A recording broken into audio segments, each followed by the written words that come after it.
ദൈവത്തിൻ്റെ ജീവൻ കടന്നു വന്നവർക്ക് ഇവിടെ എഴുതി കാണിക്കുന്നുണ്ട്, ദൈവത്തിൻ്റെ ജീവനുണ്ട്, ദൈവത്തിൻ്റെ സ്വഭാവമായ സ്നേഹമുണ്ട്, സമാധാനമുണ്ട്, സന്തോഷമുണ്ട്, ദൈവത്തിൻ്റെ എല്ലാ അനുഗ്രഹങ്ങളുണ്ട്. അവർക്ക് എപ്പോഴും സൗഖ്യമാണ്. അവരെ ദൈവത്തിൻ്റെ മഹത്വം കൊണ്ടും ബഹുമാനം കൊണ്ടും കിരീടമണിച്ചിരിക്കുകയാണ്. അവർക്ക് ദൈവത്തിൻ്റെ അധികാരമുണ്ട്, ശക്തിയുണ്ട്, മാലാഖമാരുടെ അകമ്പടിയുണ്ട്. അവരെ ദൈവങ്ങളെന്ന് വിളിക്കുന്നു. യേശു പറഞ്ഞു, ദൈവവചനം ആരുടെ പക്കലേക്ക് വന്നു അവരെ ദൈവങ്ങളെന്ന് വിളിക്കുന്നു. അപ്പം അങ്ങനെയുള്ള ഒരു പർദീസായില് ദൈവം മനുഷ്യനെ സൃഷ്ടിച്ചപ്പോൾ ജീവന്റെ വിഷം അവന് ഭക്ഷിക്കാൻ കൊടുത്തു. ഏത് വിഷം ഭക്ഷിച്ചോ, പക്ഷെ നന്മ തിന്മകളുടെ വിഷത്തിൽ നിന്നും ഭക്ഷിക്കരുത് എന്ന് മാത്രം ദൈവം പറഞ്ഞു. ഈ നന്മ തിന്മകളുടെ വൃക്ഷം എന്തിനാണ് ദൈവം അവിടെ നട്ടുപിടിപ്പിച്ചത് എന്ന് വെച്ചാൽ ഇത് വൃക്ഷമായിട്ടല്ല, അത് സൂചിപ്പിക്കുന്നത് എന്താണെന്ന് ചോദിച്ചാൽ, ആ വൃക്ഷം സൂചിപ്പിക്കുന്നത് മനുഷ്യന് ദൈവത്തിനോട് കീഴ്വടങ്ങാതെ തൻ്റെ ഇഷ്ടമനുസരിച്ച് ജീവിക്കാനുള്ള സ്വാതന്ത്ര്യം. അതെന്താണെന്ന് ചോദിച്ചാൽ, സ്നേഹം എന്ന് പറയുന്നത് നമുക്ക് നിർബന്ധിച്ച് ഒരാളെ കൊണ്ട് സ്നേഹിപ്പിക്കാൻ സാധിക്കത്തില്ല. സ്നേഹത്തില് ഒരു സ്വതന്ത്രമായ മനസ്സുപയോഗിച്ച് ഒരു തീരുമാനം എടുക്കണം. അതുകൊണ്ട് നമ്മൾ തന്നെ, ദൈവത്തിന്റെ ആഗ്രഹമാണ് മനുഷ്യൻ തന്നെ അവന്റെ സ്വതന്ത്ര മനസ്സുപയോഗിച്ച് ദൈവത്തെ സ്നേഹിക്കണം. ദൈവത്തെ സ്നേഹിക്കുന്നത് അവനോട് കീഴ്പ്പെട്ട് ജീവിക്കുമ്പോഴാണ്. യേശു പറഞ്ഞു യോഹന്നാൻ 14, എന്നെ സ്നേഹിക്കുന്നവൻ എൻ്റെ വചനം പാലിക്കും.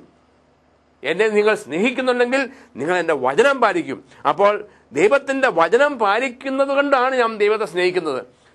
അങ്ങനെ ദൈവത്തെ അറിഞ്ഞ് ദൈവത്തെ സ്നേഹിച്ച് ദൈവത്തെ സേവിക്കേണ്ടവരാണ്.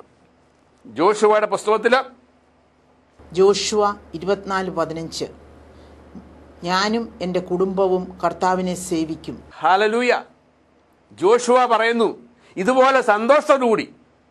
ജോഷുവ തന്നോട് ഉണ്ടായതോടൊക്കെ തറപ്പിച്ച് പറയാണ്, ഞാനും എൻ്റെ കുടുംബവും യഹോവയെ സേവിക്കും.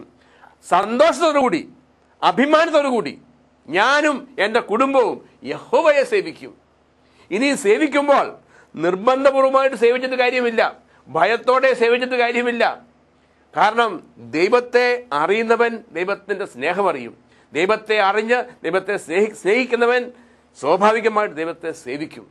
അതുകൊണ്ടാണ് നിയമാവർത്തന പുസ്തകത്തില് 28-ാം അധ്യായം 47-ാമത്തെ വാക്യം വായിക്കുക.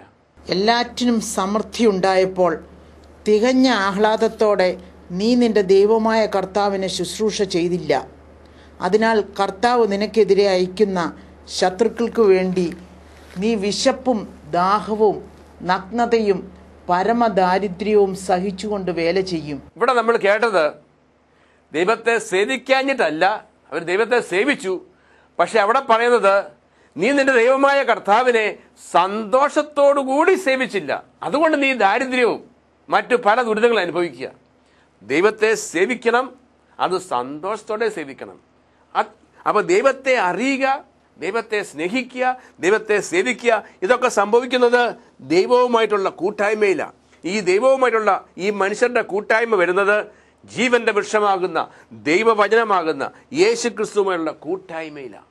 അങ്ങനെ പുരുഷൻ ദൈവവുമായിട്ട് കൂട്ടായ്മയിലാണെങ്കിൽ, സ്ത്രീ ദൈവവുമായിട്ട് കൂട്ടായ്മയിലാണെങ്കിൽ, ഭാര്യയും ഭർത്താവും യേശു ക്രിസ്തുവിലാണെങ്കിൽ ആ കുടുംബത്തിൽ എന്നും കൂട്ടായ്മയായിരിക്കും. ഭാര്യയും ഭർത്താവും ഒന്നിച്ച് സ്നേഹത്തില്, സന്തോഷത്തില്, സമാധാനത്തില്, ഐക്യത്തില് ആ കുടുംബം സ്വർഗമായി തീരും. പ്രിയപ്പെട്ടവരെ, ഇന്ന് കുടുംബങ്ങൾ തമ്മിൽ പ്രശ്നങ്ങൾ ഉണ്ടാകുമ്പം മനുഷ്യൻ കണ്ടുപിടിച്ച മാർഗങ്ങളിലൂടെ സൈക്കോളജി ഉപയോഗിച്ചും കൗൺസിലിംഗ് ഉപയോഗിച്ചും പ്രാർത്ഥനകൾ ഉപയോഗിച്ചും നേർച്ചകൾ ഉപയോഗിച്ചും നമ്മൾ അവിടെ ഇവിടെ എല്ലാം ഓടുമ്പോഴും ഇതൊന്നും സാധ്യമാകത്തില്ല. കാരണം ഇതിന്റെ പ്രഥമ കാരണം ഈ മനുഷ്യൻ, ഈ ഭർത്താവാകുന്ന ഈ മനുഷ്യൻ, ഈ ഭാര്യയാകുന്ന ഈ സ്ത്രീ ദൈവമാകുന്ന സ്നേഹത്തിന്റെ ഉറവിടമാകുന്ന കൂട്ടായ്മയുടെ ഉറവിടമാകുന്ന ദൈവത്തിൽ നിന്നും വേർപെട്ടാൽ ഏത് മനുഷ്യൻ ഏത് കൗൺസിലിംഗ് കൊടുത്താലും ഏത് സൈക്കോളജി ഉപയോഗിച്ചാലും അവരെ ഒന്നിപ്പിക്കാൻ സാധിക്കത്തില്ല. ഇത് നമ്മൾ വ്യക്തമായിട്ട് മനസ്സിലാക്കണം. അതുകൊണ്ട് ഈ മനുഷ്യരെ ഇതുപോലെ ദൈവം പർദീസയിലാക്കിയപ്പോൾ നമ്മൾ ഉൽപ്പത്തിയുടെ പുസ്തകത്തിൽ കാണുന്നുണ്ട്, പിശാച്, ഞാനിവിടെ ഈ ചിത്രം വരച്ചിരിക്കുന്നത് പിശാചിന് കൊമ്പുണ്ടെന്നോ വാലുണ്ടെന്നോ കാണിക്കാനല്ല, നമുക്കൊന്ന് വേർതിരിച്ച് കാണാൻ വേണ്ടിയിട്ടാണ്. പിശാച് എങ്ങനെയായിരിക്കുന്നത് ഞാൻ കണ്ടിട്ടില്ല. സർപ്പത്തിന്റെ രൂപത്തില് പിശാച് സ്ത്രീയുടെ അടുക്ക വന്ന് ചോദിച്ചു, ദൈവം പറഞ്ഞിട്ടുണ്ടോ ആ കനി ഭക്ഷിക്കരുത്, നന്മ തിന്മകളെ കുറിച്ചുള്ള വൃക്ഷത്തിൽ നിന്ന് നീ ഭക്ഷിക്കരുത് എന്ന് ദൈവം പറഞ്ഞിട്ടുണ്ടോ എന്ന് ചോദിച്ചു. അപ്പോൾ സ്ത്രീ പറഞ്ഞിട്ടുണ്ട്. അതിനുത്തരമായിട്ടാണ് സാത്താൻ പറഞ്ഞത്, ദൈവം നുണ പറയുന്നു, ആ വൃക്ഷത്തിൽ നിന്ന് നീ ഭക്ഷിച്ചാൽ നീ മരിക്കത്തില്ല, നീ ദൈവത്തെ പോലെ ആകും. ഈ സ്ത്രീക്ക് സ്വതന്ത്ര മനസ്സുണ്ട്, അവൾക്ക് തീരുമാനിക്കാനുള്ള സ്വതന്ത്ര മനസ്സുണ്ട്. ഒരു വശത്ത് പിശാച് പറയുന്നു നീ മരിക്കത്തില്ല, നീ ദൈവത്തെ പോലെ ആകും. ഇവിടെ അവളെ സൃഷ്ടിച്ച ദൈവം പറയുന്നു അത് ഭക്ഷിക്കരുത്, ഭക്ഷിച്ചാൽ നീ മരിക്കും. സ്വതന്ത്ര മനസ്സുപയോഗിച്ച് ഇവൾക്ക് ദൈവത്തിൽ വിശ്വസിക്കാം, പിശാചിൽ വിശ്വസിക്കാം. ഇവൾ ദൈവത്തിലല്ല വിശ്വസിച്ചത്, അവൾ പിശാചിൽ വിശ്വസിച്ചു.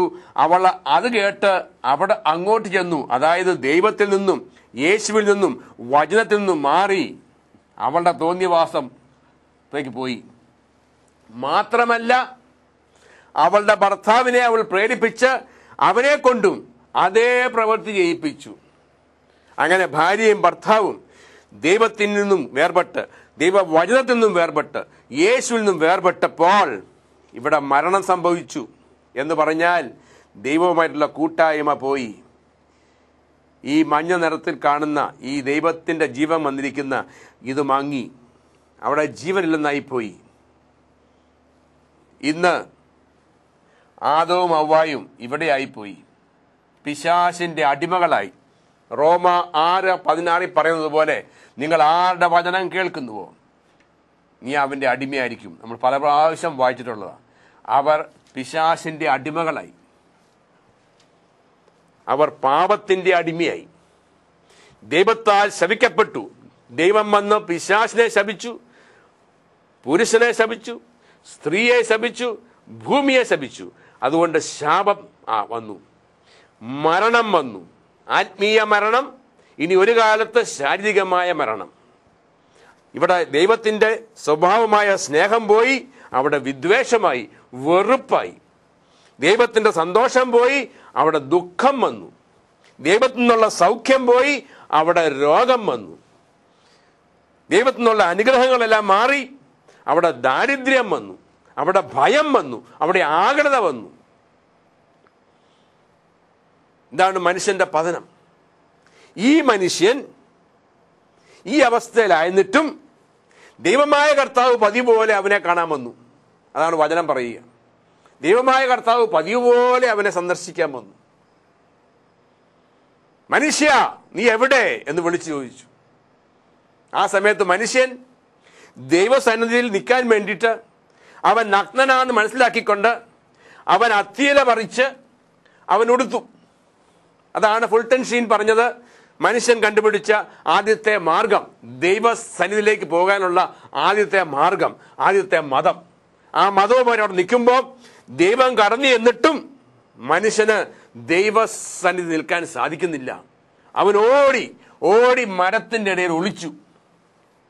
അപ്പോൾ മനുഷ്യൻ കണ്ടുപിടിച്ച മാർഗങ്ങളിലൂടെ, മനുഷ്യൻ കണ്ടുപിടിച്ച ആചാരങ്ങളിലൂടെ, അനുഷ്ഠാനങ്ങളിലൂടെ, പാരമ്പര്യങ്ങളിലൂടെ, ഭക്തിപരമായ ജീവിതത്തിലൂടെ അവന് ദൈവസന്നിധിയിൽ നിൽക്കാൻ സാധിക്കത്തില്ലെന്നുള്ള തെളിവാണ്.